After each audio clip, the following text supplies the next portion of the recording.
Welcome to New Friends Cinema, where we get to know each other by sharing our favorite movies. From childhood throwbacks to recent comforts, we walk through the stories together. Keep in mind this podcast contains mad spoilers, and join us at the New Friends Cinema.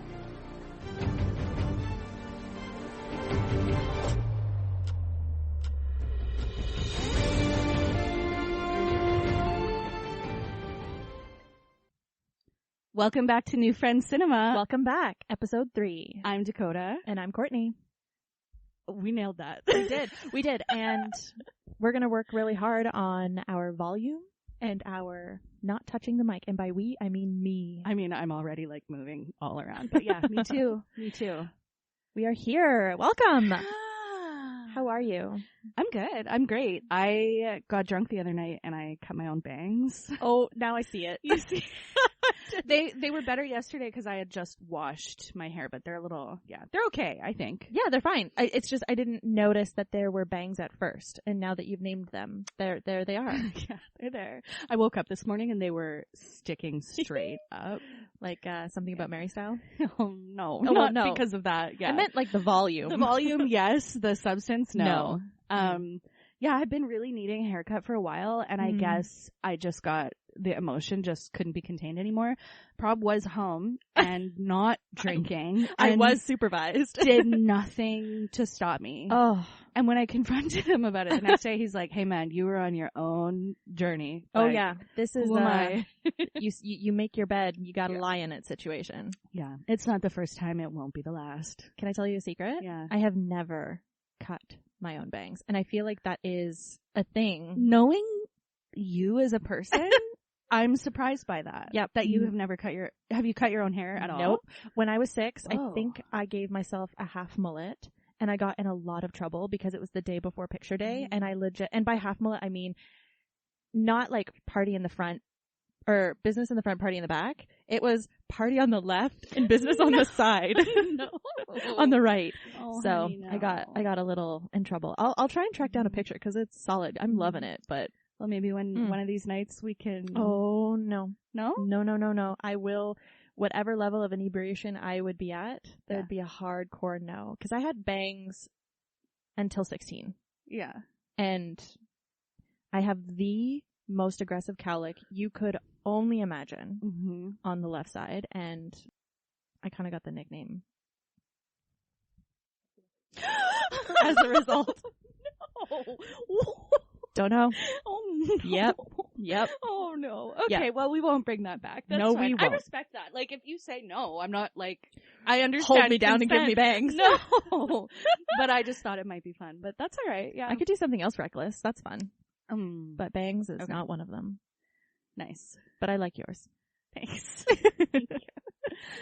Oh. So I've been so excited Yes. about this. Giddy. I don't even know if you enjoyed it or not. I have been very quiet. Yeah, and I just watched it last night, but yeah, I know, and I was like, give me something. no, I'm saving it. For the record, Mhm. I did enjoy it. Oh, good. Okay. Well, because people hate it. Really? It has 29% on Rotten Tomatoes. Oh. It didn't even make back half of its budget. It Really? flopped. It's not a movie that is well received. Even to this day, like online, people are just, they think it's horrible. Oh, wow. I think this speaks to a commonality between the two of us. I love a bad movie. Yeah, me too. I love bad movies. Yeah, me too. I really do. Like, I lean into it. Why not? I just think that people need to chill out and just have fun. Like, it's fun. Yeah. It's not trying to be serious at all. Nope. You know, and it's okay if you don't like it. Of course. It's not that. It's just like, loosen up a little bit. Cause I was reading some of the reviews. I'm like, okay, like calm down. Yeah. You know, this is not something that's like trying to be Oscar level. Yeah. Artsy. Anyway. No. This is a 2000 movie with it's a whodunit. whodunit. I literally wrote that, and apparently it is a word, whodunit. Yeah. But for the record, we are talking about the movie. Yes, this week's movie, which was my pick, and it is Drowning Mona. Bum bum bum. Drowning Mona, released in the year 2000, directed by Nick Gomez, who I have never seen anything else that he did. I've never even heard of, I wrote down, he did Laws of Gravity and New Jersey Drive. Nope. A lot of stuff in that era, I guess, but I have no idea. This is the only, anyway. Yeah. But if you have not seen this movie, the cast alone, like when I said last week that Courtney was going to shit when she saw the cast, the fact that you've never heard of it, it's like, I wrote down every time a cast member came in, I was like, Jamie freaking Lee Curtis. Yeah. Or like bed, freaking middle. Yeah. Yeah, this is, We'll get into I think it. this is our first movie that is like also a full on A-list cast. Mm-hmm. Like really, like there's a lot of other like not A-listers in it, but like I'm looking at my list, there's 1, 2, 3, 4, at least 4 like iconic A-list actors in this movie. Absolutely. We have Danny DeVito, the lead. Every time, okay, so I am a hardcore fan of Always Sunny in Philadelphia. Yeah. Have you seen? Yeah, I've seen most of it. Yeah. I think I've seen, Every time I see that man in anything else, I just can't help but hear in the back of my head, I'm the trash man. Or him like, when he's, you gotta pay the troll toll to get into to the boys' boys' hole.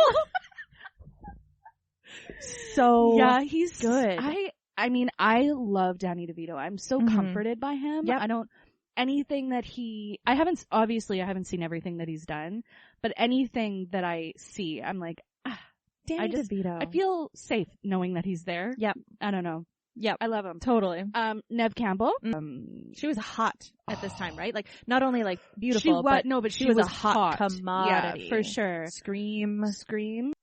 Why am I blanking? The Craft. Oh. My brain was like Clash. Say Clash. The Clash. No, The Craft. Yeah. Wild Things. Oh, see, she was that late 1990s, gorgeous. early 2000s, Yeah. A-list. The Jaw. Yeah. The jaw structure. Incredible. Mm-hmm. Bette Midler. Mm-hmm. Who she's so over the top, right? Because she's like theater. And when I say there was not enough Bette Midler in this movie, I was disappointed. And that's one of the things that I was disappointed about this movie is that she's only present in the very first beginning of the movie and then in flashbacks. I was prepared for her to be a pivotal part of this movie. Well, the whole movie is about her. It is. Yeah. It is. I also, she's another one where I really love like everything that she does because she's just like, she's so over the top. And I think especially in this role, these people are horrible and you love it. Like they're caricatures of a horrible it's not real family, you know? Yeah. 100%. Jamie Lee Curtis. Mm-hmm. I don't even think we need to say anything else. A few, and then, I'll name the other people as they come in, but those are the really, the big names. The big hitters for sure. Should we start? We should start. Get into it? I have notes. I'm scared. Why? No, I'm excited. You're excited. This is not, I watch this a lot still. So it's a comfort movie for me. I want to know when did this movie like come into your life? I remember watching it on a family movie night. Oh, really? Like in the year 2000 when it first came out. Yeah. And I liked it then. I think the colors really like, It's muted. I think it's very vibrant, but it's like a lot of color blocking. Agreed. And I have notes about some of the cars, but we'll get into that. Yeah. And then my mom found out that I had seen it. She got really mad that I was too young, I guess. I don't know. And then it was out of my life for years. For probably 15 years, I didn't see it. And then a few years ago, I was at home a lot with an injury and I was going through a really hard time. And I saw that movie on like a streaming service and I was like, oh, like, I'll watch it. I had a lot of time, right? Right. And it just like clicked for me. Like it felt, everybody who was there, the fun of the story, the ridiculousness of it. I'm safe in knowing what happens. So comforting. And it's just something, I have never seen anything else like it. It's dumb. And I think that's what's awesome. So specifically something that I enjoy. Oh, you know what I mean? Like there isn't another movie out there that just like, is like, and it's like an hour and 30 minutes. It's the perfect length. Yeah. You know what I mean? Yeah.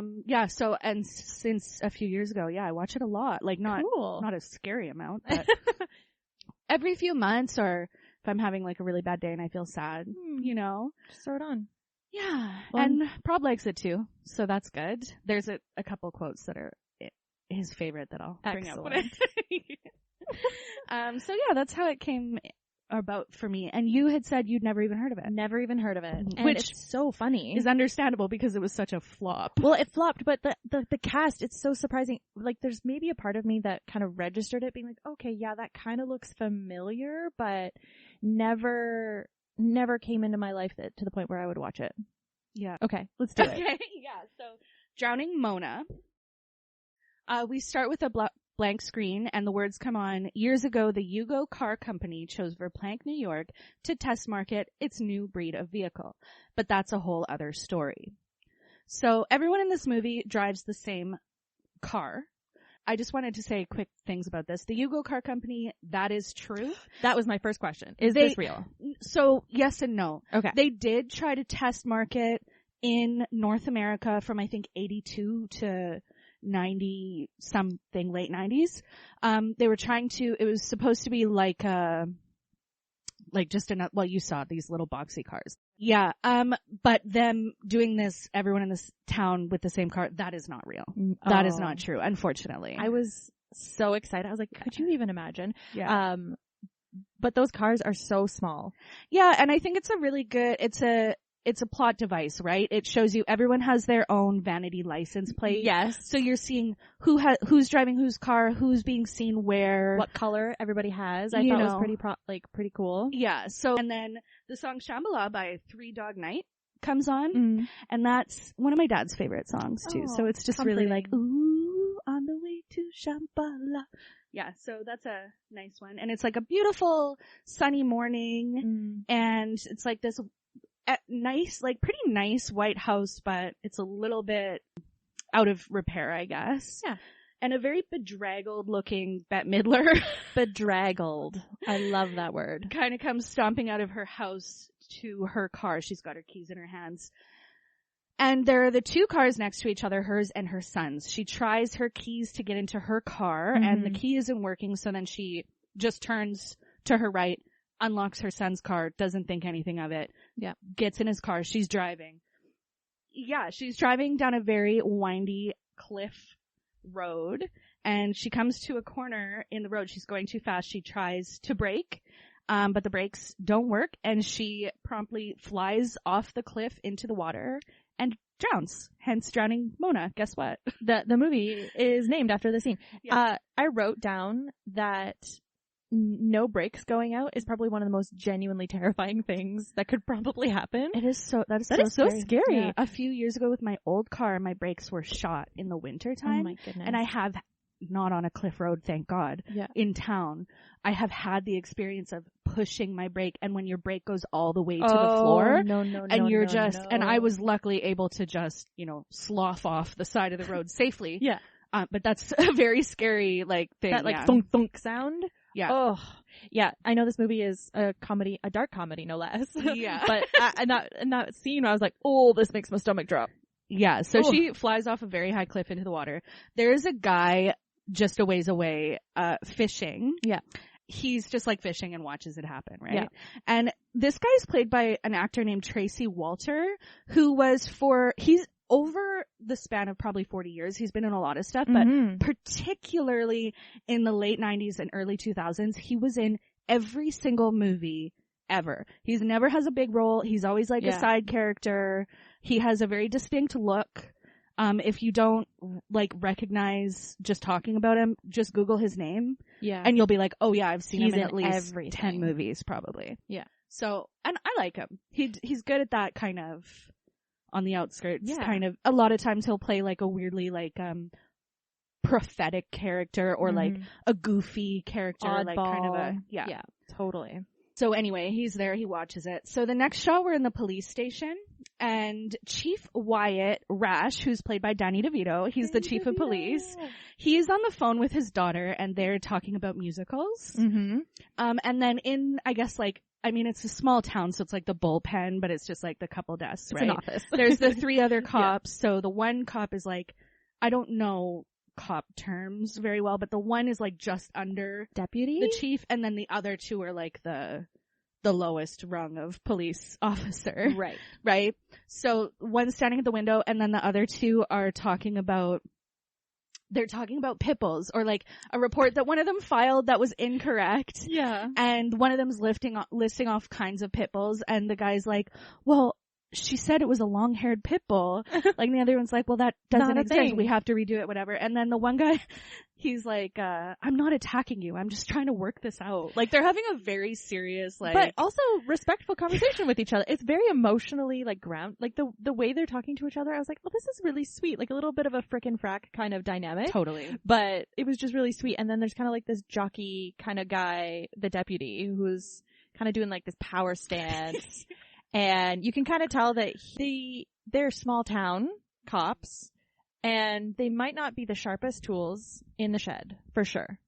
You kind of get that vibe from all of them. And Danny DeVito takes his job really seriously. Yes. Like, he really is, like, he's relying on them, and kind of, there's a lot of the law and order and stuff. There's that aspect of, very like, earnest.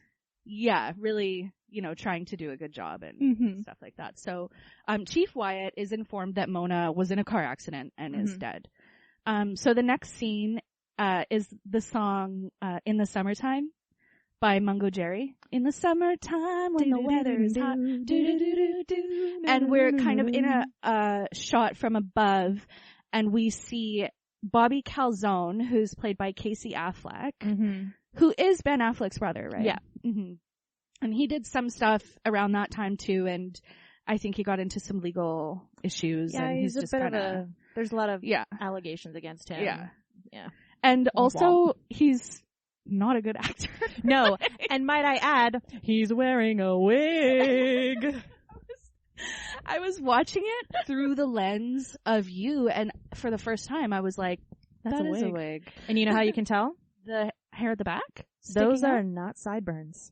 You can always tell if a wig is a wig, or if a good wig is a good wig. If you cannot tell if those are real sideburns. Those suckers are off that man's face. I feel like that's another part of it though, right? Yeah. Yeah, like it's just, it's ridiculous. Anyway, so he owns what do you call it? Landscaping. I said it earlier. Yard business. I was like, yard maintenance.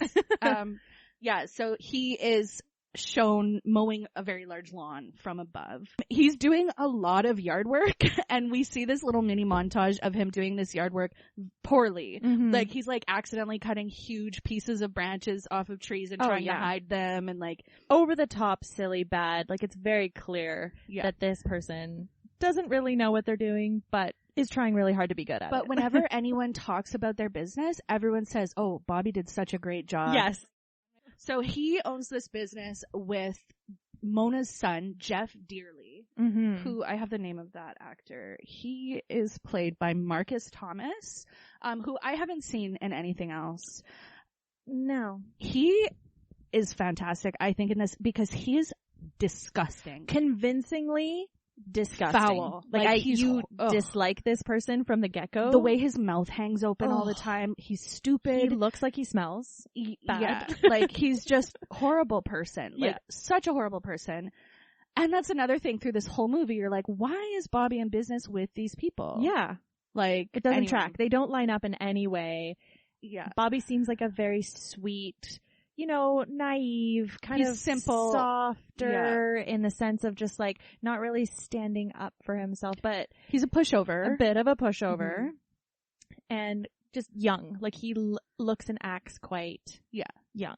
They are very young. Yeah. Yeah. I would say that they're probably meant to be maybe like 20. Early 20? Yeah. Like early.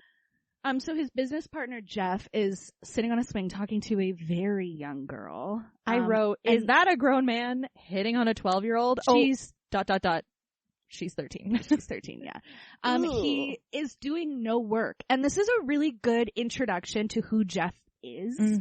Because while Bobby is doing all of this work, he's just sitting, drinking a beer, and hitting on a child. It's gross. Like, right off the bat. You're like, gross. You hate this guy. Yeah. Yeah, so they get in the car, and Bobby makes a comment on how inappropriate that is, and she's just a kid. Yeah. And she's 13, and Jeff is like, yeah, finally. I literally wrote barf. It's so horrible. We all know that kind of guy. Oh, God.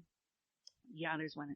They're everywhere. They're everywhere. Unfortunately. So, Bobby's driving Jeff to drop him off at home, and he tells him that He's picking him up early the next day because they have a big job. It's going to be really important for the business. It's going to be a lot of money. And Jeff is like, I get half and none of this 50% bullshit. You know, I hate this guy so much, but you know, I also agree. Math is hard. Yeah. And he's also drinking. Like, yeah. Always. Loaded. Yeah, he's loaded. So,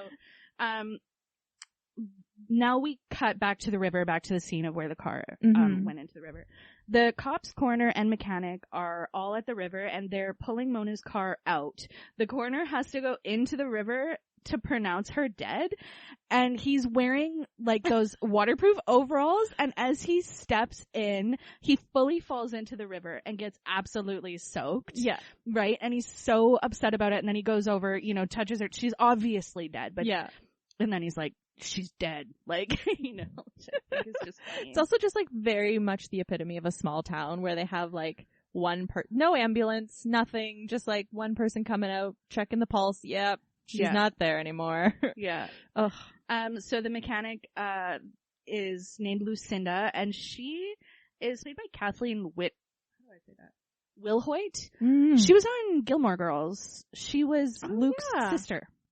Jess's mom. She's pulling the car out of the river, right? And right. Wyatt is kind of asking her, like, you know, are we going to know? Are we going to know? Like, you're looking at, because she's going to look at the car, right? And she's like, yeah. If anything happened, you'll know.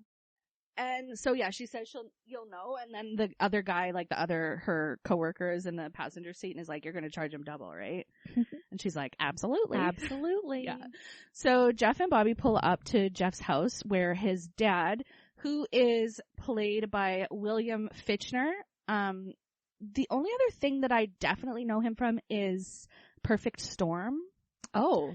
George Clooney, Mark Wahlberg. Yeah, and William Fichtner. And you know who else is in that movie? Diane Lane. No, Diane Keaton? No. There's a lot of people in that movie, else? actually. I just watched it. I can't remember now. Okay, moving on. His name is Phil Dearly. Jeff's dad, Mona's husband. So the two Wingus and Dingus, I guess, police officers are there with Phil, and the cops have informed Phil that Mona is dead and they're waiting to tell Jeff, and they're going back and forth about who should tell him. You should do it. Oh, I'll do it. You do it. Yeah, maybe it would be best if he heard it from you. Yeah. So Jeff and Bobby come in, and Jeff is sloppily chewing gum. Yeah. Like just, what's going on? Yeah. Right? And the cops tell him his mother is dead, and he just asks, he's like, what was she doing in my car? It's just so very evident that both of their reactions, so Phil's reaction and Jeff's reaction, they're not too bothered by hearing about Mona's, like, death. It's very clear that they didn't really like her. Yeah, and as we go through the movie, we get a lot of examples of, you know, nobody liked her. It's basically the classic of, like, who didn't do it. Yes. Right? Like, everyone had a bit of a reason why. They all had motive. Yeah. So Bobby gets home to his lovely fiancée, Nev Campbell, who her character's name is Ellen, I almost said Ellen Ripley, which is Sigourney Weaver in Alien. An Alien. It's Ellen Rash. And so she's Danny DeVito's daughter. Yes. She's like sitting doing wedding invitations? Yeah. Sitting on the floor doing wedding invitations. Again, very young, like giving off a very young vibe, right? Yes. I think she's wearing like cut off overalls. She just looks like Oshkosh Bagosh in a 20-year-old body. So he tells her Mona is dead, and she opens beers to celebrate. She's like not sad at all. We gotta celebrate. Yeah. And again, you're like, oh, a lot of people don't like Mona. So much so they're cracking beers to celebrate. Yeah, but Bobby is like, come on, she was a human being. Like, you're being so harsh about it. Like, Bobby's obviously shaken. He's the only one who's shaken at all. Taking it seriously. So now we cue our first flashback because Ellen is saying she's a horrible person. Like, we should be celebrating. Like, screw her kind of thing. So cue our first flashback. They're in the Dearly's kitchen. Jeff is standing at the cutting board doing that. He's quickly stabbing his knife over, like, between his fingers. Have you ever done that? I've never done that. But immediately when I see that happening, in this movie while watching it, I could not fathom if just someone started doing that in front of me, I could not be in the same room because I don't want to watch a finger get cut off. The vibes are bad. Yeah. You know, someone's doing that, the vibes are bad. We're on that teetering on the edge of real violence or something darker, you know? I do not want to be in that house is what I'm thinking. No. And I think that's, you know, really right away you're like, you don't want to be there. It's kind of dark. Like they're all just sitting around yelling the table at each other in the kitchen. So it's Jeff, Phil, Mona, and Bobby and Ellen, and they're all drinking at the Dearleys in the kitchen. And this is back before they had the landscaping business, when they were just going to go into business, and they're discussing what they should name it. Mm-hmm. And Jeff suggested just BJ Landscaping, and Mona's like, she like has a like laugh about it or whatever, like, and she's like, that's stupid, and then she's like, I don't get it. Then they're like, okay, well, what about JB, right? Yeah. And then Jeff's like, well, why don't we do JP? JP's is good. Yeah. Right? And it's like, Ellen's like, cause his name don't start with P. Yeah. Yeah. Very clear in this moment that they are not, Jeff's not the smartest guy. Mm-hmm. Yeah. But I love the line where Bette Midler's character is just like, well, you don't want people calling you BJ Landscaping. And I'm like, well, yeah, I guess fair enough. Blowjob landscaping. Mm-hmm. So Phil's like sitting in the corner being very like isolated, and he just mumbles something, and everyone's like, what did you say? Like that kind of thing. And then Phil's just like, I think whatever they decide is good. And Bobby thanks him. Mm-hmm. And then Mona starts yelling at Bobby about why he's kissing his ass. And then all the Dearleys start calling him a kiss ass and being like, including Phil, including Phil, you're such a kiss ass, Bobby. Like, so Ellen, through the lot of the movie, she goes by Ellie. Mm-hmm. So I'll be going back and forth. I'll also just continue to call her Nev Campbell. Perfect. So, back in the present day, we're back in Bobby and Ellen's house, and Ellie says that she deserved it, and that she says that he should also fire Jeff now, right? Because he's been wanting to for a long time. And he's like, no, I've stopped wanting to fire him a long time ago. Like, it's fine. And then, Ellen's like, asks him about when Jeff killed the Schneider dog. But Bobby's like, oh, it was an accident when he killed the Schneider dog. And then Ellen's like, he ran over it with a lawnmower. Like, that wasn't an accident kind of thing. The Schneider dog is going to come up a lot. God. Yeah, this is something that is really, honestly, maybe difficult to, as we're working through the plot, talk about how much back and forth. But it's something that I really love about this movie is how much this movie is about telling stories. Mm-hmm. There's so many flashbacks. There's so many different versions of the same events, a lot of unreliable narration going on. And I just think that it's really fun, and it's something that's so human. Like, I just really connect to that when we're having multiple versions of the same event, and Danny DeVito's trying to figure out which one is which one is true, right? Yeah, and it's quite funny because throughout the flashbacks, of course, there's little variations that stand out, or little similarities that stand out from the different stories, but very clearly all of these flashbacks are shaded or biased of the person telling them, because they're trying to portray themselves as the innocent one, right? Yeah. In all of these flashbacks. It's quite funny, and I do love the whodunit with the various different perspectives, because you kind of get attached and you kind of start to theorize, because this whole movie I'm like sniffing out. I was like, who did this? I love trying to figure it out before. And I did not. Well, I did and I didn't, but we'll get into it. Yeah, you do and you don't, right? Yeah. So we're back at the crash site, and the fisherman, who is the character is named Clarence. He's telling the cops, like, he's explaining to the cops what happened, and he says, it was tragic and frightening, but beautiful in an obtuse way. Yeah. I was like, okay, prophetic again. Yeah, and I just love that, right? And he delivers it so well. And he's very much the kind of rambling weirdo, right? The cops are kind of like, yeah, okay. But he's like saying something so beautiful, you know? So Wyatt had been up on the cliff looking at the road, and he saw that there were no skid marks on the road, and he hypothesized that she never hit the brakes. And so he's asking the other police officers, like, we need to look into her medical history, see if she had narcolepsy or some kind of medical condition that could have caused her to pass out, or what could a reason be why she didn't hit the brakes, exactly. Right? And the police officer that he's talking to, who I believe is named Feige, the character, he says, like, she was just a bad driver. And it caught up with her, right? And this is another moment where we see, like, even some of the police officers are like, why do we care? She's gone.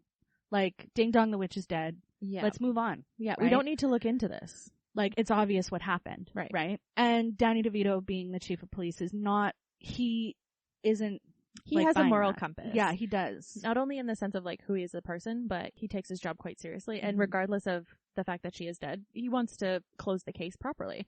Yeah. And he's the only one that seems to be level-headed in this movie. Yeah. So we enter our second flashback. It's Jeff's car speeding down the road, sparking on rims, being chased by Feige, the police officer. They get pulled over. Mona and Jeff get out of the car and they're wasted. Jeff is like, yeah.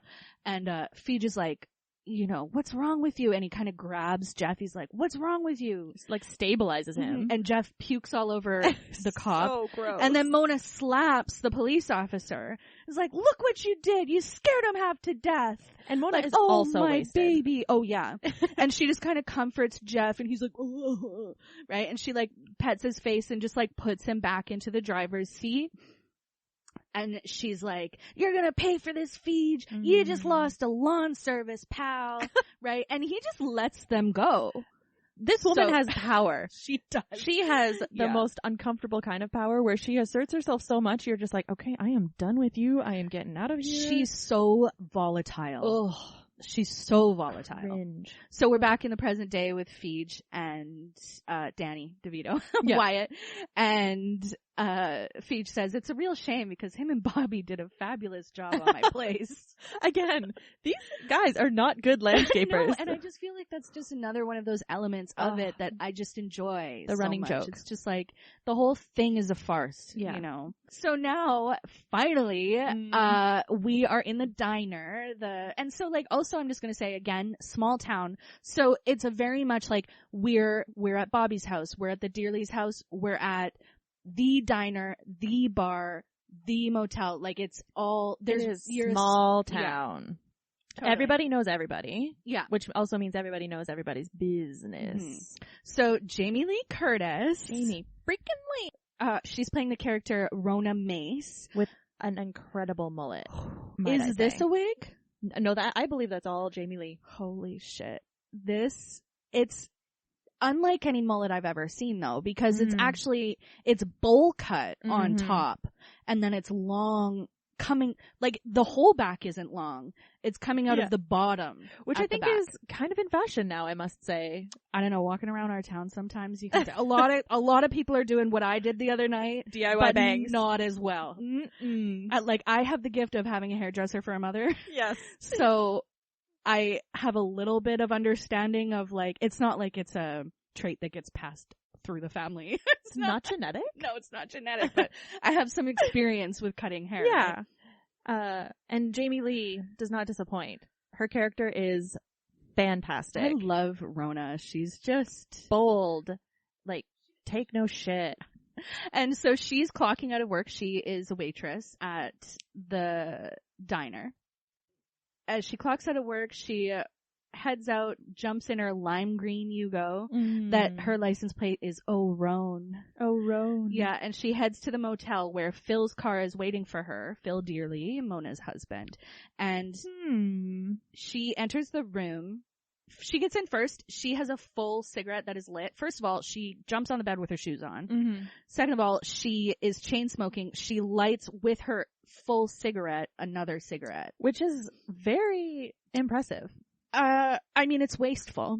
Oh, really? Smoke it down first and then light it. Like, damn. Like, the mechanics of smoking cigarettes. Yeah, I guess I have a little more experience with that too. Yeah. So Phil comes in and he's looking haggard. He does not look good. And he tells her that Mona is dead, and Rona already knows because she's a diner. She works in the diner. Yeah. She knows everything, right? And so she's like, I don't like it. I don't like it one bit. She goes, did you kill her? Well, did you do it? Did you do it? And he's like, do what? Did you kill her? Which is basically the whole movie. Did you do it? No? Did you do it? I love her cadence in the this movie, though. It's so weird. It's She's like very sharp. like, clippy. Yeah. Sharp and clippy. Yeah. Mm-hmm. Before we move on from the scene, I immediately knew that Wheel of Fortune game on the bed was a sex thing. Yes! I was like, that's a sex thing. I was like, why else is that there? That's some kinky ass board game shit right there. Yeah, it's Phil's games, right? Yeah. But that doesn't come back till the next time we're in the hotel. But you can just tell immediately that these two have been hooking up behind Mona's back for a long time. For a while. Yeah, they have been having an affair for a long time. And Jamie Lee Curtis also says, like, because Phil's like, it's good luck. You know, I didn't do it. It's good luck. And Jamie Lee Curtis is like, good luck doesn't happen to people like us. Like, we're bad people. Yeah. You know, basically.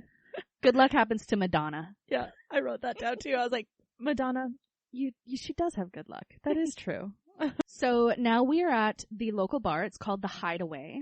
The bar is owned by Bobby's older brother, Murph. I love Murph. I think Murph is kind of hot too. He is kind of hot. Yeah, I don't know. You watch Supernatural, right? Grubby. No, I have not. You seen did that. not? Mm-mm. Oh, that actor plays a pretty powerful villain for a period of time, and I really like the longer hair because he has it like kind of like clipped short and I was like, oof, that like rugged bartender small town vibe, it's working for him for sure. Yeah, they're in the movie. So. I think he plays Lucifer in Supernatural. Do you know the actor's name? No. If you want to let us know the name of that actor, you can email us at newfriendscinema@gmail.com. Let us know. Let us know. He owns The Hideaway. He's Bobby's older brother, Murph. And Murph asked Bobby if he killed Mona. And Murph tells Bobby that, he wouldn't really blame him if he did. Yeah, he gets it. Yeah. And he also says, someone got in an altercation the night before. This girl, Valerie, got hit in the bar by a man, punched the night before. And Bobby wasn't there. And Bobby's like, what? You gonna let, like, a woman get hit in the bar? Like, what's wrong with you? Casual violence against women? Yep. Yeah. And, there's this other thing of, like, so Bobby and Ellen are about to get married, and Murph is catering the wedding. They're having chicken breast for the wedding, and Murph is trying to charge them $5 extra a plate to take the bone out of the chicken breast. Yes. And it's this whole thing. And Bobby asks him, like, can't you just do, like, a brotherly deboning? Which I wrote down as being the episode title. Like, that has to be the episode title for today. Just a brotherly deboning. Deboning. But Murph is also getting fed up with Bobby because he's like, I've been helping you out with your landscaping business. I'm helping you out with this wedding. Like, he's been supporting him a lot, giving him a lot of money and stuff. And he's like, I'm getting fed up with this. Like, I can't just keep giving you handouts. Like, what's going on? Kind of thing. And as an older sibling myself, I get it. I get that for sure. Yeah, Bobby's got to figure his shit out. So Ellen and Bobby get home from the bar, and there's a voicemail from Wyatt, who's Ellen's dad, and he asks Ellen to meet him for breakfast. Right? And Bobby's just like really like, there are again a couple times where he's like, well, what did he want? What is he asking? And it's like, Ellen's like, he's my dad. Like, I don't know. Yeah. He wants to spend time with me, like, so cryptic. You can tell Bobby's like anxiety. He's sketchy. He's being sketchy. His like suspiciousness or his paranoia is starting to increase throughout the movie, and you're like, Bobby, did you have something to do with Mona's death? Did you? Who done it? Bobby done it? So Wyatt stops by the Dearly's house, and he asks Jeff if Mona had any medical conditions. And Jeff's like, I think she had a personality disorder. And Wyatt's like, that's not really what he means. But he's saying that there are aspects of the accident that just don't make sense. And he asks if he knows anyone that maybe had a grudge against his mom. And Jeff's like, I don't want to point any fingers, but Bobby Calzone did it. Yeah. That's one big finger right there. Yeah. And Wyatt's like, thinks that's really hard to believe. Because he's like, Bobby doesn't have a violent bone in his body. Like, he's just a gentle guy, right? And he's kind of biased, too, because he's like the father-in-law. Yeah, for sure. And Jeff's like, well, why don't you ask Peaches, who's the Schneider dog, how she feels about that? So we enter another flashback. This is Jeff's flashback. So him and Bobby are getting out of their work truck, and Jeff's like, nice job with Peaches there, Bobby. And Bobby's like, oh, drop dead, asshole. Like, Bobby's just being so over the top. And Jeff is saying that Bobby was chasing the poor little dog around with a lawnmower. And Bobby's like, it wasn't my fault. Like, and again, being super aggressive tone. And Bobby says one of my favorite lines in this whole movie. What? Like you never killed a dog? And just the way he says it is just like, it's so crazy. It's like, no. Yeah. You know? It's so dramatic and over the top that you have to laugh at it because it's absurd. Yeah, and Jeff is saying if he doesn't stop losing their accounts, they're going to go out of business.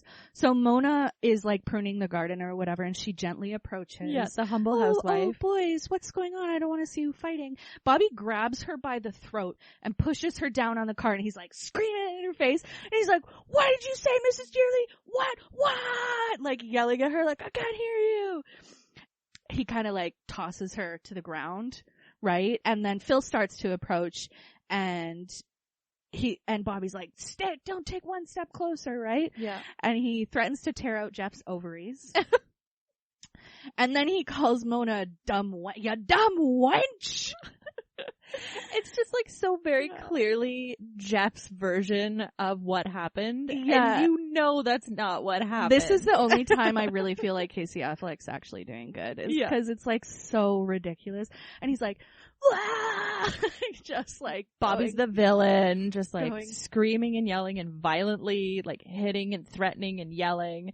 And Jeff's the innocent being like, well, geez, I didn't do anything wrong. And obviously we also know that Mona is not a nice person. And she's like, goodness gracious, what's going on? What? Oh, I hate to see you boys fighting. Yeah. Not what happened. It's suspicious, this retelling. Yes. So Jeff and Wyatt are on the porch, right? And Chief Wyatt, asks why. He's like, why didn't you report that? Yeah. And Jeff said because everyone threatened his mom's life. Like everyone was always threatening her life. So Lucinda, the mechanic, she does a walk through under the car of what she found, and basically she says that the car was done to death. So she's like, all of the brake lines were cut, the brake fluid tank was punctured, and the Fetzer valve, which serves no purpose, was also punctured. Yeah. So basically there's no way that somebody didn't mean to try to kill it her. Was not a oops. It was a very intentional snip, puncture. Yeah. This woman is gonna die. So now Bobby's approaching the Dearlys' house to give them condolences, and he's got like cue cards. Very clearly, again, naive, sweet, kind of dumb Bobby practicing his speech. I'm sorry for your loss kind of thing. Yeah. The Dearlys are not buying his shit like at all. Calling him a kiss-ass again. Yeah, and Jeff's like, what are you doing here? I'm not coming to work. Like, and he's like, yeah, no, you shouldn't. Your mom just died, right? You're on a grievance leave. And they let him know that there's going to be a wake at the funeral home. If they want to condole her or whatever, come there. Come to Cubby's. And then they start calling him a kiss ass again, right? And Phil's like, they say together like it's something they say a lot. They're like, I'll mow your lawn, I'll trim your hedges, and I'll kiss your ass. Don't kiss the dog's ass on the way out. And this is Prob's favorite line of the movie, and he says this a lot. A little hesitation before the kiss. A little hesitation before the kiss and the puckering up. So good. It is funny because it's just like, So now Ellen and Wyatt are at the diner, and Ellen is putting ketchup on a pickle. Yep, made a note of that. What do you think about that? Part of me was like, what the hell? But also, don't knock it till you try it. I'm gonna ketchup a pickle the next time I see it just to see what that's all about. There's also something we find out later that might make that make sense. I didn't put two and two together. Neither did I. Prob did. Prob. I know. Observant. Sometimes. Most of the time, no, but sometimes, yeah. Clever. While you're looking, I just every scene with Danny DeVito and Neve Campbell, you just see how sweet and loving their relationship is and how kind. It's just such an interesting foil to all of the garbage you see everywhere else in this movie because everyone is so mean to each other, and then you have these two, a sweet, loving relationship where he's a doting father. They're so kind and loving. They love each other. Yeah, it's a fresh pickle diced with ketchup. Ellen's kind of been dragged in with the Dearly shit via Bobby, but Ellen and Wyatt are good people. Yeah, I would say. Yeah, for sure. So Rona, Jamie Lee Curtis, is serving them. She's serving. So she's eavesdropping over what they're talking about. So Rona hears Wyatt say that there's going to be an investigation into Mona's death, and she calls Phil after work to tell him what she heard. And Phil is in the process of dumping Mona's stuff. Yeah. While he's on the phone. Let's keep in mind, Mona died Thursday morning. Yep. It's Saturday. Yeah. She died Thursday morning. Bobby and Ellen went to the bar Thursday night. Mm-hmm. Ellen got the phone call from her dad, Wyatt, Thursday night asking her, he said, tomorrow's no good. Can we meet for lunch or breakfast on Saturday? Yeah. It's been 2 days. Yeah. 2.5. Yeah. Since she died. He's dumping her shit.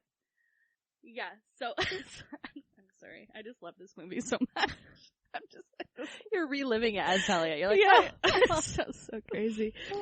So he's dumping her stuff while he's on the phone, and Rona is stressing out about false imprisonment, and she's like, I know these guys. Like, they're smart cops. Yeah, they've got ways, like they've got science and stuff like that. And she's really worried. He's like, why are you worried? We didn't do it. It's fine. And she's like, it looks really shady, and false imprisonment is it? Like, she's very worried about getting falsely imprisoned. So Wyatt shows up at the Dearly's house while Phil is on the phone with Rona, dumping Mona's stuff. Danny DeVito has like this very sweet, kind line where he's like, Mona was a passionate and committed woman. And I was like, that is the nicest thing that you could say about an asshole.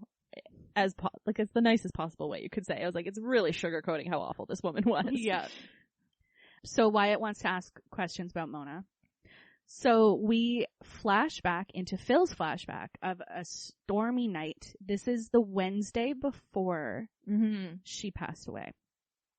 Mona calls Phil into the kitchen and accuses him of cheating. She says, you've been playing Wheel of Fortune with someone else. And I was like, I knew it. Yeah. So she hits him over the face with a cast iron frying pan. He kind of falls out and then through like the kitchen door outside. And we also find out after he tells this story, this flashback, that Jeff and Mona also had a fight that night. Mm-hmm. I think earlier in the night. Or we never actually see a flashback of this fight, but he says Jeff was super drunk and they had a fight that night as well. So Wyatt drives up to Bobby's Bobby's like loading bags of soil into his truck. And Bobby is acting guilty as fuck, right? And Wyatt tells Bobby that Ellen told him that he's like worried about finances and that they're basically family and he can just talk to him. So Bobby thinks that he's approaching him to like talk about the murder, and he's not. He's just saying like, just being a father-in-law. At first, let's get that boneless chicken. Yeah. And then he asks Bobby what he thought about Mona after that. After Bobby calms down, then he's like, what did you think? And Bobby says that she was the worst person that he ever knew. Mm-hmm. Which in all fairness is the truth. So we enter Bobby's flashback where Mona is hitting golf balls off of a doormat that says go away. And Bobby's taking Ellen out for dinner to dinner theater. And so they're dressed up nicely. But Bobby's still wearing sneakers. Yeah, he's got like a khaki set of pants, some high top Jordans, and a button down. Yeah. So they stopped by the Dearlys to give Jeff his paycheck, and Jeff gets mad about how much money he gets, and it's the same amount that he always gets. So Mona smashes the headlight of Bobby's car with her golf club, and Jeff says he's playing the world's smallest tambourine. And Mona's like, it's a violin, you idiot. Right. Gosh, and there's this part of the scene where like Nev Campbell like jumps out of the car and just tackles Bette Midler too. Yeah. I was like, that is a bold, brave thing to do. Yeah. Just go after a wildly swinging woman with a golf club. So they're like physically scrapping, right? Like, Bette Midler's attacking the vehicle. Ellen is on her back trying to pull her off. Like, it's just getting really chaotic. Bobby says that they need to talk about dissolving the business. Like, he's like, I'm done with this. And then they get back in the car, they're driving away, and the Dearlys are like kicking at his car as he drives away. And then we're back in present day with Bobby and Wyatt, and he goes, yeah, she probably had her good points too, though. And then Wyatt's like, most people have two sides, and Bobby says, she just showed me the one. Right? It's a very accurate way of describing that woman. It's night, and the three cops are at the diner talking about Jeff and making hand jokes. So I haven't mentioned this whole time. Jeff has one hand. I did not notice until this point. Yeah. So he lost it in an accident. Yeah. And they're all like theorizing. Well, no, they're not theorizing. These are stories that they have heard. of how Jeff lost his hand. And this is this is like, again, like what I love about this movie, right? So they're sitting around the table in the diner and the one is like, you know, well, this is what I heard. And so it cuts to Jeff loading a wood chipper. He drops a beer in and then reaches in to get it. And then it's like, and it tracks for his character, if I'm being honest. Right? So then it's back. And one of the other police officers goes, that's not what I heard. And then it flashes to Jeff with a chainsaw and he puts this chainsaw that's on down. And then he reaches across it to grab his beer. And then that's the, you know, and then the third police officer says, what about the fishing accident? And so that's my favorite one. So it's a flash to Jeff fishing off of the end of a dock and he reaches for his beer and drops it in the water and then he reaches down to grab it out of the water and something bites his hand. Something. But the sound that something makes, I was like, what the hell is in that water? Because it did not sound like a growl. It was more like it's like, good Lord. Well, I don't think that one is likely. No. Phil is pacing around his bedroom getting ready for the wake, and he's practicing saying it's a terrible loss. Mm-hmm. Again. Over and over. So at Cubby's funeral home... Are you okay? I cackled because I forgot. Yeah. I don't even have him written down as one of the biggest A-list actors that's in here. Because at the time he wasn't. He was just on SNL. I was so curious, like, at what point was this part of his career? So... we get to the funeral home. Cubby, the funeral director, is played by Will Ferrell. Will Ferrell is just randomly in this movie as like a really creepy, weird, strange funeral director. Heavily involved in the BDSM community. Very much so. Like, you see flashes of him doing some really interesting things in the back of this funeral home. And he has this horrible comb over. He's balding on top and the hair, the wisps. No. He's bald. And there's like 3 hairs that he's like combed over. Yeah. Oh, he always looks like kind of like he's sweaty. He's so sweaty all the time. It's amazing. So at Cubby's funeral home, Phil is filing his nails. Phil is always filing his nails. Like a nervous tick. Yeah. And Jeff sniffs at the body. And there's nobody else there. So they're starting to fall asleep and they decide they're going to go. Cubby, Will Ferrell, comes out of the back room, and behind him in the back room you can see a woman in lingerie sitting on a bed lighting a cigarette. And he quickly closes the door. They tell Cubby that they're leaving, and they head to the diner, and pretty much everyone in town is at the diner, and Phil and Jeff approach the kind of the bar of the diner, and they're chatting, and Phil smacks Rona's butt in front of Jeff, and Jeff has this like look on his face like, what is that? Yeah, so Bobby and Ellen show up at the funeral home, and Cubby scares them. He approaches from the side. He's got lipstick smears, like he's been making out, right? Still very sweaty. All over his face. So sweaty. And they're like, Ellen like tries to say something about it, and then she kind of just lets it go. She's like, whatever.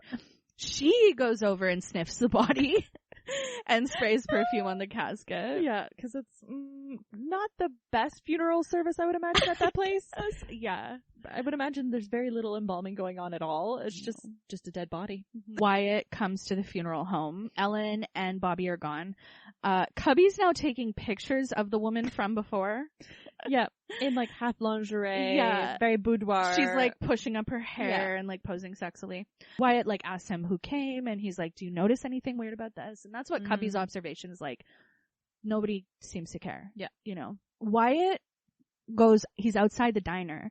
Like everyone in town is there, and he's observing them all, laughing and like just kind of acting like nothing. You know, you can audibly hear them shit talking Mona. Yeah, like it's a very strange sight for a night of a funeral to witness nobody at the funeral home and everyone at the diner talking shit about the deceased, and why it's just like suspicious. Yeah. Everyone's a suspect still. And again, like even the other 3 police officers are in there. Yeah, shit talking Mona. He's the only one that even cares that this is suspicious, that her death is suspicious, right? Like, he doesn't care about Mona, he cares about the truth. Yeah. So he goes to the Dearly's house while everyone is at the diner, and he tries to pick the lock, but then he finds the spare key under the mat. Classic. It's so funny. It shows the pick going in, and then it's like struggling, and then he like lifts something, gets in. So he's in there. this is illegal, right? Yeah. Small town cop. Yeah. He's doing what he has to do, right? To get to the bottom of it. So he's got his flashlight out. He's scanning it around, scans it across the Wheel of Fortune, right? And then he lands on a huge painting of Mona. Mm-hmm. And we slip into Wyatt's own flashback of Mona. Which, to a degree, I believe is the truth. Like, all of these other flashbacks we get are heavily biased, but because Wyatt is that level-headed character, we're getting the sense that this is a reliable narrator moment of, like, what actually, A, what Mona is actually like to a degree, and B, what actually happened in that flashback is the truth. So it's like a county fair situation. She is in a knife-throwing competition. The judges are Clarence, Wyatt, and Phil, her husband. So Bobby wins the contest, and Mona freaks out about losing. And it's not just about losing, though. She's also about Phil not supporting her. She's always been a loser. I've never won anything. She just wanted to win. And Bobby tries to give her the trophy. She tells him to shove it up his ass. Yeah. But, like, also that whole scene was a very different look for Mona. She somewhat looks a little bit more put together than all of the other flashbacks. You get to see this really genuinely earnest hurt that, in my opinion, it very clearly looked like she won the contest, and Bobby just got it we didn't see how Bobby did, so we can't make the full assumption there. But I feel like the judging was fair, but that it was like she also who she is. She doesn't have a lot of control on her emotions. So I feel like it is showing, like what you said, that real hurt and stuff like that, but it is still that who she is a very spiteful person. Yeah. It's all about me too. But you kind of feel for her in this moment, being like, oh, yeah, she has a hard life.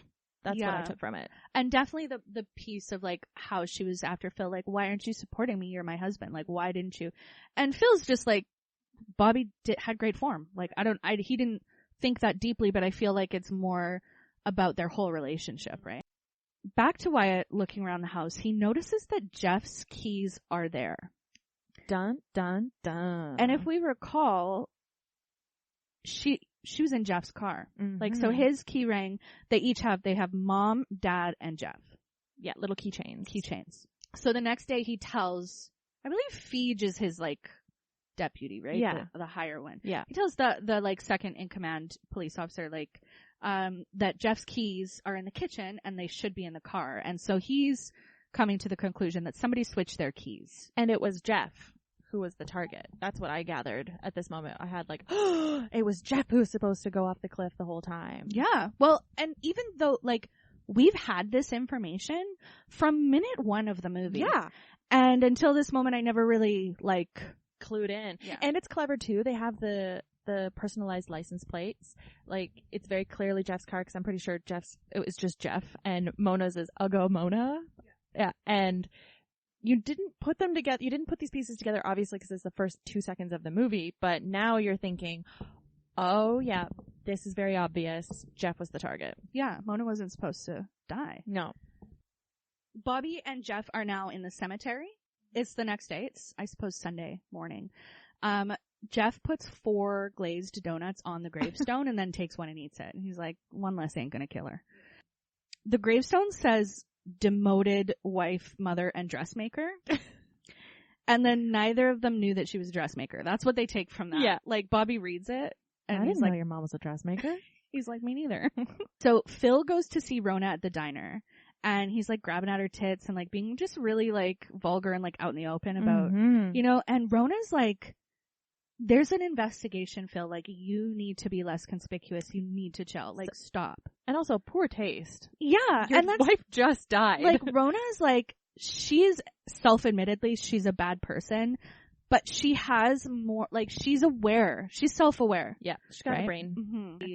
Whether she believes him or not, she's not trying to be pulled any further into this. She's already looking bad, right? Yeah. Phil sits next to Bobby at the bar, at the Hideaway, and suggests that he thinks that Bobby killed Mona. And he's like, you did me a great favor. I'll have a beer. Like, so Bobby's really shook and he drives into the woods, like just into the woods, where he lies down in the hollow of a tree. Like, this is the most dramatic moment. And this is actually where I clocked the wig. I was like, that's a wig. Yeah. he has this like, oh, woe is me moment and passes out in the most fake forest I've ever seen. It's a stress nap, I can only assume. Has that ever happened to you where you were just so stressed you just slept? Can I tell you a secret? Yeah. I don't nap. Ever. Ever? Ever. Have you ever had one? No? I've had a nap, of course, but when you're sick? I could probably count how many naps I've had in my adult life on one hand. Oh. Isn't that wild? That's incredible. I have a love-hate relationship with naps. Give me 20 to 30 minutes of just like a nice half asleep, refreshing snooze. nap. Mm-hmm. It's perfect. But I am more likely to have a 2-hour pass out and wake up feeling worse than I did when I fell asleep. Like, that's why I avoid them. They're terrible. Because 20 minutes doesn't feel like enough, but that's what you should have. Yeah. And then you usually lean in too hard and you wake up feeling like you don't know what year it is. Yeah. You're like Robin Williams coming out of Jumanji closet. What year is it? Just with the crazy hair with a massive beard, like teeth falling out. What year is it? So true. That couldn't be more accurate. Yeah. But like, okay, back to this scene. So Bobby's having this moment where he has a stress nap and he passes out and they wake up and it's like the most beautiful lighting I have ever seen. It's golden they hour. wake up and it's heaven. And that's what I think what I meant by muted earlier. It's not muted. It's soft. Like the lighting in this movie is very soft. I can't help but fondle the hand off the microphone. So Dakota does the editing for our beautiful podcast and she texted me. She's like, you're not allowed to hold the microphone anymore because all I want to do is just like, fondle it, which fucks with the sound. You can hold the mic when we're doing our live performances. Fair. Okay, when we're on a stage. I brought a fidget toy, but it's too loud. It's noisy. I was actually going to go and look for a stress ball for you. I'm like, I wonder if I can fill a balloon full of pudding. Oh my god, that's a solid toy. Okay, next time. Then we can eat the pudding later. Nice. No, warm. not the balloon pudding. Oh, leftover pudding. Just. Yeah, no. Please no. I don't like pudding. Really? I have a hard time with yogurt if there's not granola in it. I need the texture. I love a good pudding. Oof. No. Tapioca too. Too much pistachio pudding makes me feel sick. Does that do anything for you? There was like a very early YouTube video. No. This YouTube creator. Nope. That would like do videos that were all in reverse. My friend Kelsey Weird. and I were obsessed. Too much pistachio pudding makes me feel sick. Oh, little shout out to early YouTube there. The first creator on YouTube, I swear. But also, yes, he wakes up and it's beautiful. It's golden hour. And, Nev Campbell is there. She wakes him up, right? But while he's in his nap, he is having a dream, like he's thinking about the Schneider dog. Oh. And in his nap, we see Jeff chase down Peaches with the lawnmower and that Bobby is so upset. Yes. Like he naturally. And it's this has been kind of another piece of the story coming through. But we really see, and this I also do believe is reliable because it's not him telling the story, it's him reliving it in his mind, right? Yeah. And he's like, really, really shook by this. So Jeff is a menace. Yeah. And like he had said too, right, when him and Ellen were talking, that was a moment that really like changed things for Bobby. Yeah. You know, before he could kind of deal with it, and when this happened, it really showed him something else that he isn't trying to be, part of. Mm-mm. So somehow Ellen finds him. Mm-hmm. Like where? Small town. I guess. She's just driving. She's like, oh, there's Bobby just sleeping in the cemetery. She wakes him up. And he wakes up and he immediately, he says, it was a mistake. And that she wasn't supposed to die. Dun, dun, dun. And he confesses to Ellen that he thought the car was Jeff's. And that he didn't know what was going on. He was just puncturing things. Yeah. Which then tracks with all of the holes. The top. Yeah. And she slaps him. She's so upset. And she tells him that she's pregnant. Flashback to that pickle ketchup scene. Yeah, exactly. Which I never put together. And Prob was like, well, she's pregnant. And I was like, oh. She gets up to leave. She's really upset. She's like, you're supposed to have a conscience. Yeah. People like us don't kill people. Yeah, and fair. All right? Like, yeah, she's naturally upset because potentially her dad will have to arrest her fiance who she's pregnant. with. Yeah, exactly. So she's very upset. The camera pans out after Ellen runs away. First of all, Bobby just kind of like lays back down.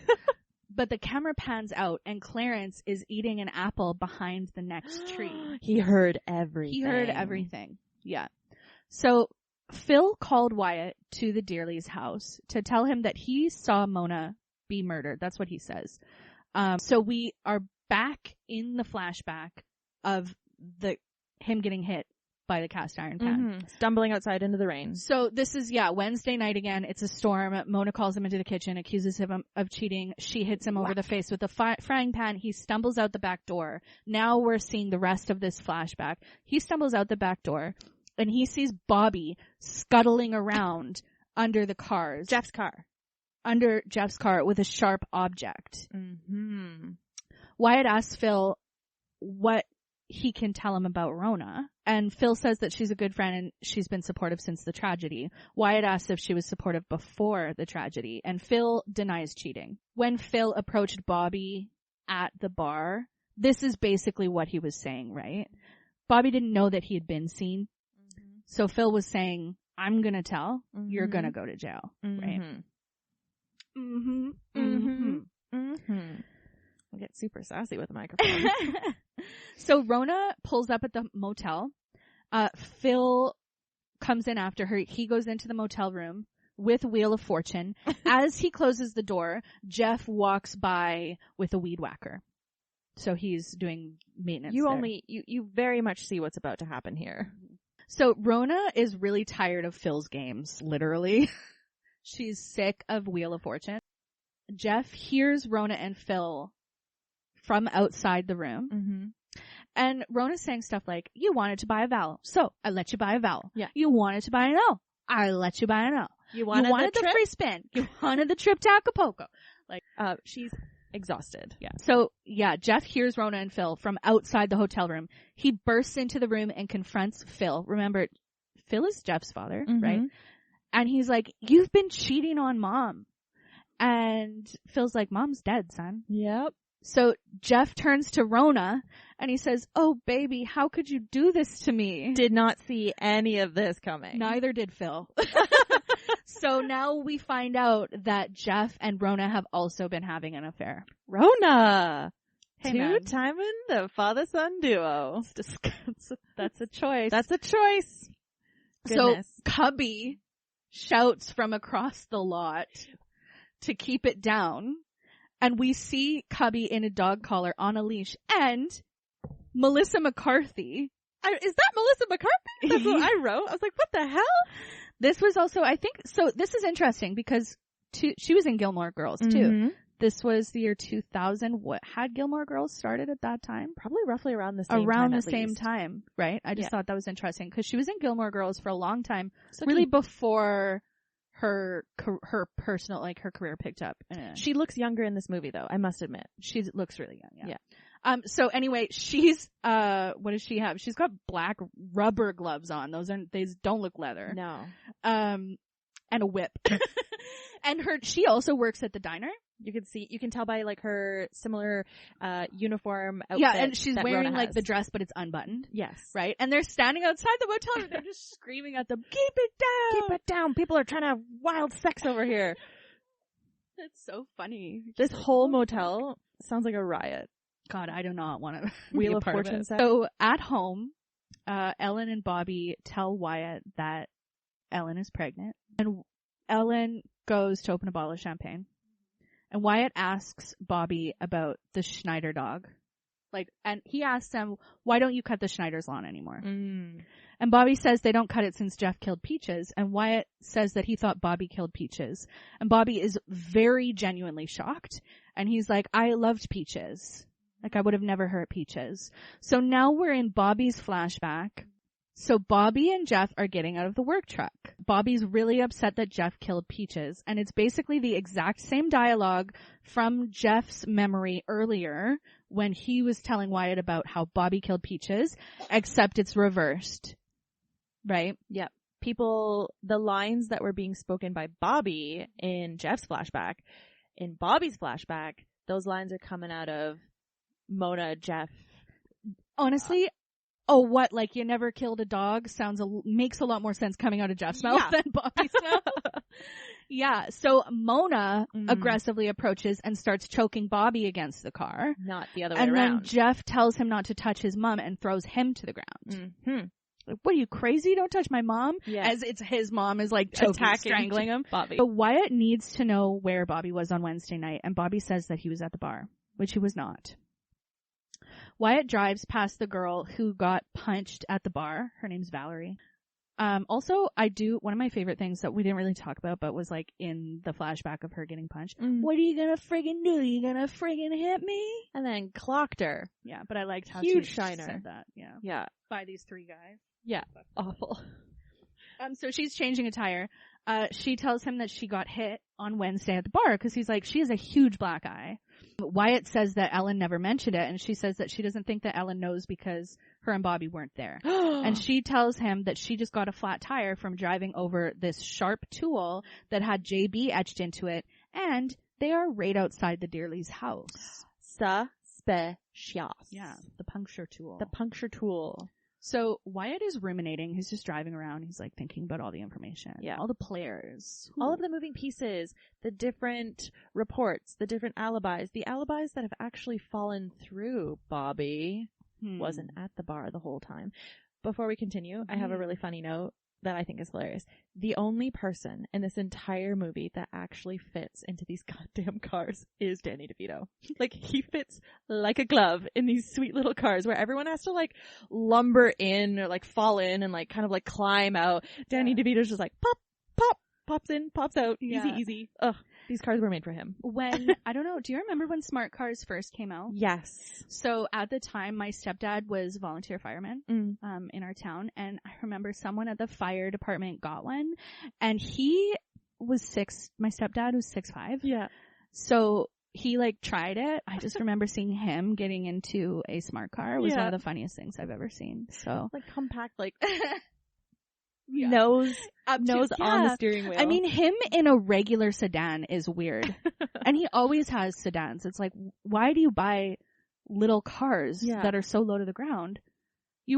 Maybe he likes the feeling of being low to the ground for once. Snug. I don't know. Like, no, I can't do it. I need headspace. So Rona and Jeff are now in the motel room. Rona says that she's sorry for hurting his feelings and she's like, I just figured like if me and your dad got married, you know, and then Jeff's like, what, we could all move in together, you could bang the both of us? And she's like, pauses and like, well, yeah. Well, yeah, kinda, yeah, that's what I thought. Jamie Lee. She's just like, I'm a practical woman. So Jeff asks her to marry him. He's like, marry me instead, don't marry Phil, like he's a loser, marry me. So they start hooking up. And Rona looks out the window and she can see Phil outside the window watching them.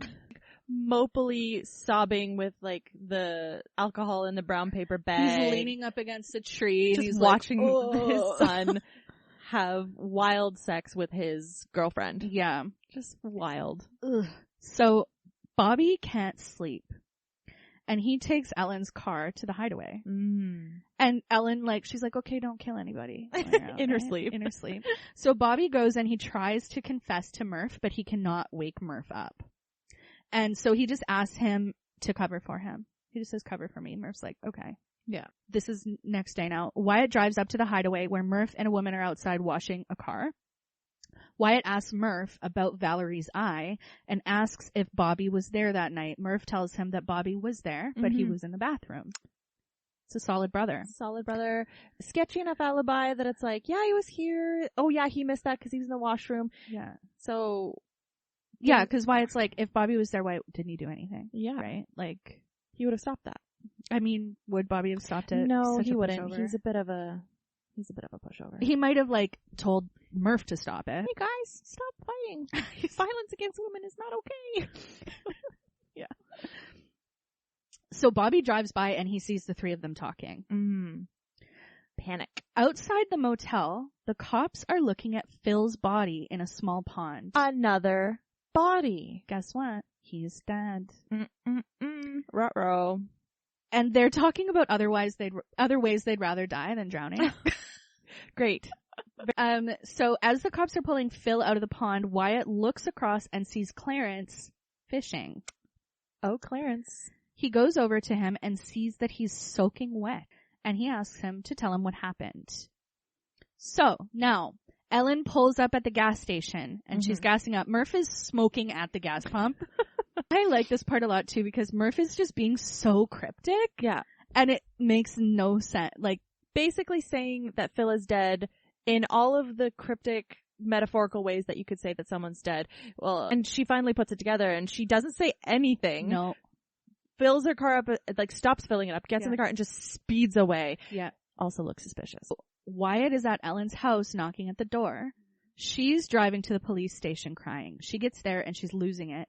And Lucinda is also there, the mechanic, and she starts comforting her. She's sitting with her. Yep. Yeah. And she's stroking her hair. Yeah. Kisses on the cheeks. Oh, little sneaky kiss on the lips, which just like goes nowhere. That like whole scene of just like, oh, and then doesn't Danny DeVito see them smooch? Or Feege? You're jumping ahead, but yeah. Oh, yeah. Sorry. Sorry. I'm so excited about the hesitation before the kiss. Oh. Kissy kiss. So Bobby and Jeff are at a job. Murph pulls up, rips up, and he's like, you got problems, dude. Get in the car. And then again, Bobby's working. Jeff's like sitting on a porch, like trying to balance a rake, like not doing anything. And Jeff's like, oh, hey, Murph, how's it going? And Murph's like, shitload better than your dad. And then drives away. Like, so fucked up. I'm loving Murph more and more, honestly. Yeah. Takes no shit. So Wyatt goes to the diner now and he asks Rona if he's seen Ellen, and then he tells her, don't go anywhere because I got to talk to you, right? Rona is sitting with Melissa McCarthy and she goes to leave and Melissa tells her that Phil's dead. She's like, oh, I thought I told you. I guess that was someone else. She's like, I told someone. Yeah. Yeah. So now Lucinda and Ellen are on the couch in the police station and they kiss. Little kissy kiss. Wyatt sees them. He walks in on them. And then it cuts to Ellen fixing her makeup in the car. Yep. She's talking about how stressful weddings are. And she asks him not to tell Bobby about Lucinda, and he says of course not, and that he also experimented when he was her age. I love a sex-positive exploration king. That's great. So Jeff approaches Rona as she's packing up her car to leave, and there is a flashback to the night before. Because he's like, what about last night? Because Rona now knows that Phil is dead. She thinks that Jeff did it. Yep. And she is out of there. Yeah, she's done. She's packing up. So we flash back to last night. As her and Jeff are having sex, Rona looks out the window, sees Phil, and she screams. Jeff gets up, goes outside to confront his dad, and we see that Jeff was there when Phil fell into the pond. And Phil was asking him for help, and he didn't help him out of the water. Yeah. And like Phil is wasted, can barely tread water. It's very obviously like a shallow pond. Like he can stand ish. Yeah. Like it's not over his head. No, and he's so drunk that he can't even like get out. So Jeff speeds off past the cop. From that, like they have this interaction, he speeds away. The police officer radios Wyatt and tells him that Rona is about to leave town. And he tells them to get the other cops over there and that he's on his way. So they're gonna stop Rona. Yes. And the way the scene like unfolds is absolutely hilarious because there's this like giant surge of these little cars all zooming in, screeching, dust flying everywhere. They're all different colors. Even the police car is a Yugo. Yeah. It's just absolutely absurd because then you're like, oh yeah, everybody drives one of these dinky little cars. Yeah. It's so funny. Bobby and Murph pull up to where Rona is, Wyatt and Ellen, the other police officers, Lucinda, right, shows up, like everyone shows up. Bobby puts his hands up right away. And he's like, I didn't mean to. Wyatt tells him to shut up and put his hands down. Don't fucking say anything. Stand in the corner, be quiet. So Lucinda shows up and she tells everyone that Jeff Dearly is at the cemetery with a gun to his head, if anybody cares. Yeah. Wyatt tells everyone to stay there and heads to the cemetery.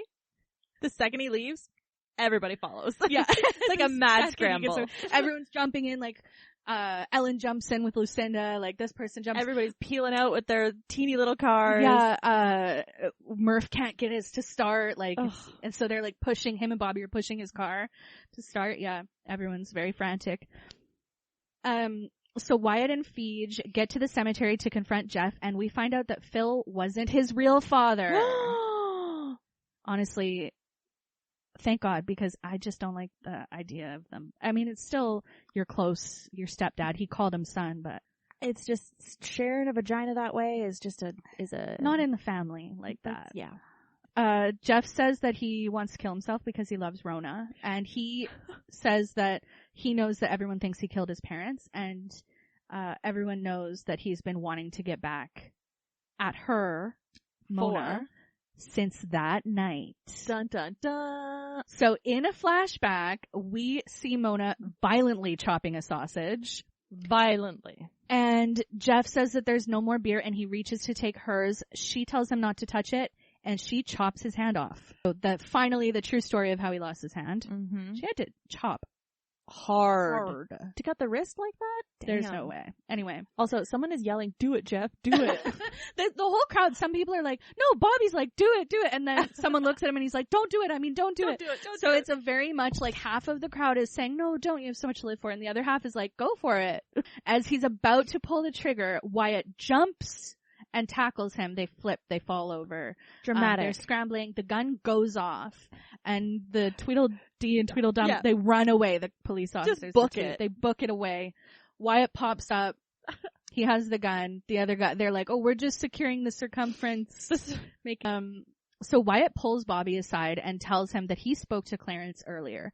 Now we're about to have flashbacks and flashbacks. Flashback and a flashback? So it's flashbacks to that morning when Wyatt confronted Clarence when he was soaking wet. Yeah, by the pond. Clarence says that he's hurt because he wasn't invited to the wedding. But he was invited. Him and his wife, and he's like, "I'm married? What?" So, Wyatt asks what's going on, and he confesses to killing Phil. So now we have a flashback in the flashback of the night before to Phil struggling in the pond. Clarence waded in, and he's like, "Clarence, buddy, help me out." Waded in, he held him under. Yeah. So back to the first flashback, where Wyatt asked Clarence why he did it. So we flash back now to the stormy night. And Clarence is saying, "I was seeing it all go down. It was all laid out in front of me." So Clarence was actually also there, walking by under an umbrella. He saw Phil see Bobby running away from the cars. So Clarence then saw Phil pick up garden shears and cut the brake lines. Then he sees him go into the house and switch the keys. Yep. Back in the first flashback, Clarence says Phil knew that Bobby tried to kill Mona, and that if Bobby went to jail, what kind of life would it be for Ellen and the baby? And then Wyatt's like, "How do you know about the baby?" The fisherman is just constantly in the background. He knows everything that's going on in this town. So back to Wyatt and Bobby at the cemetery. And Wyatt tells Bobby, "You punctured the Fetzer valve," because he didn't know what he was doing. He was just puncturing shit. Yeah. So you punctured the Fetzer valve. Phil cut the brake lines, then switched the keys. So he tells him that he can't say anything. No. Like, right? Zip it. Then he threatens him. Pretty, like, effectively. Yeah, and to be fair, like, that was like a father stepping in and saying, "If you hurt my daughter in any way, shape, or form, I will hunt you down." Mm-hmm. And then he's like, "I just want us to be happy. You, me, Ellie, and the baby." Bobby and Ellen are getting married. Mm-hmm. Lucinda tries to object, but Wyatt stops her. Mm-hmm. Did you notice that? Yeah, I did. She's like, no. Rona and Jeff are together. Mm-hmm. Cubby is standing with Clarence, who is in handcuffs, but he got to go to the wedding. Yep. And Clarence gets taken to jail, and everyone is hugging and kissing. Love wins at the end. That's my note that I sent you. Yeah, I was like, love wins at the end. The end. Because someone doesn't know anything about cars. That's how he was able to get away with it. Thank God. Yeah. So yeah, that's the end. That's the movie. That was a ride. That was a wild ride from the very beginning. It's another one where it's like it's a shorter movie, but god damn it, like they crammed a lot in there. Yeah. My mouth is dry. Did you like it? I did like it. There's like a part of me that knows I would never watch it unless it was prompted for you. Mm-hmm. You know, like my friend wants me to watch this movie, and I have to be honest, like if it wasn't because of this and you wanting me to watch it, I don't know if I would have even liked it, because we were watching it together as a reason of knowing more about you. I liked it because you liked it. Right. You can be honest though. If you didn't like it, like that's okay. It's not even a matter of we'll not just liked have it. to end the podcast forever and always. Sorry. I think I liked it because I know you liked it, and you kind of primed me because you said, fucking with microphone again, it's camp. It's over the top. It's not meant to be anything other than what it is. Yeah. And if I didn't have that intro, I think I would have had perhaps a lower Rotten Tomato score as what it has regularly. But because I was also envisioning you watching it at that time, I liked it. Yeah. I just think it's good. Like, it's so bad it's good. It's so... Yeah, I love a good bad movie. It's so bad, you know? Yeah. But I feel like it's a really good movie to describe me. Like, it's just like, I really feel like it's exactly the kind of thing that I would want, that I would like and I would watch. And if I showed that to somebody, they could be like, oh, I think I understand her more. Yeah. Like, there's like a piece that it's just the like humor.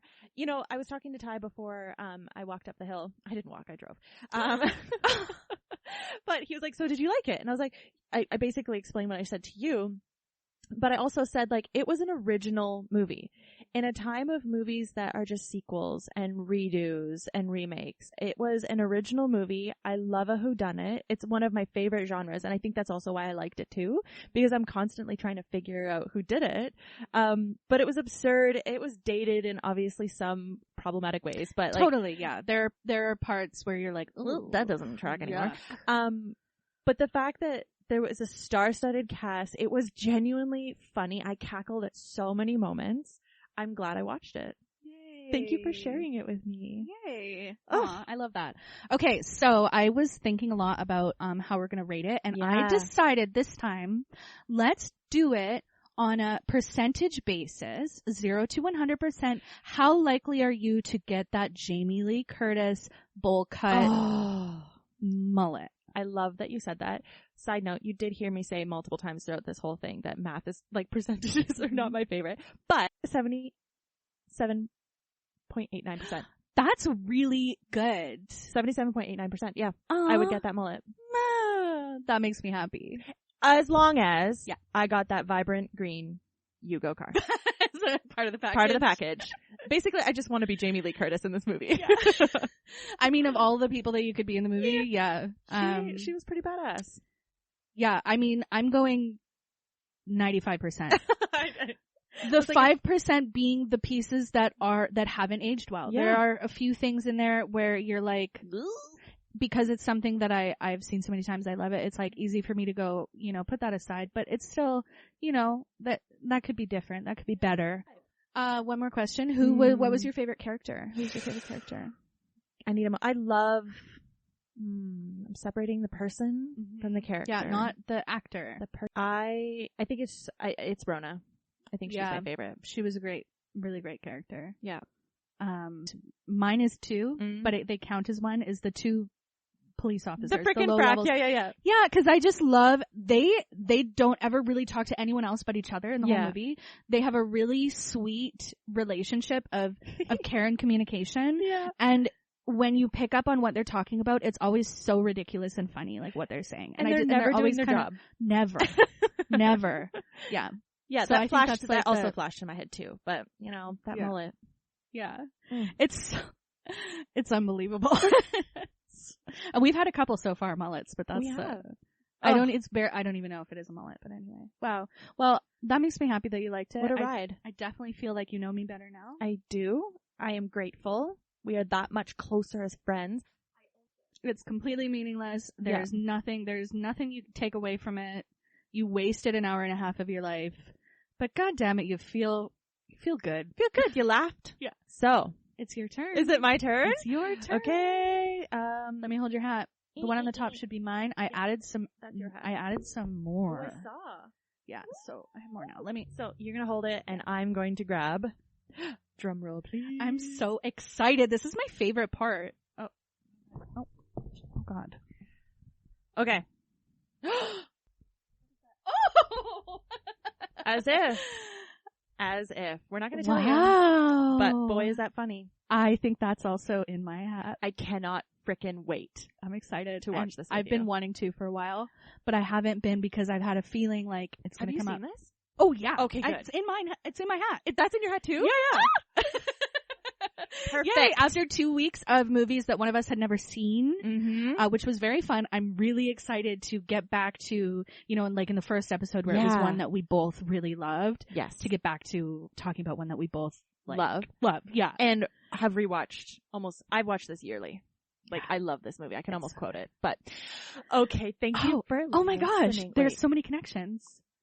And anyway, yes. Anyway, no secrets. Thank you for listening. We hope you enjoyed this episode. If you would like to get a hold of us and let us know, you can email us at newfriendcinema@gmail.com.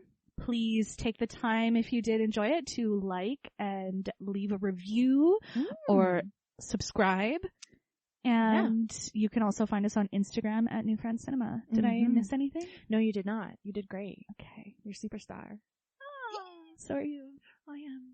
Okay. Love you. Love you guys. Bye. Oh, I was saying love you to you, but yeah. I love you. Love you, and I love you. And I love you. Oh. And I love you. And I love you. And I love me. Oh. And you. Bye.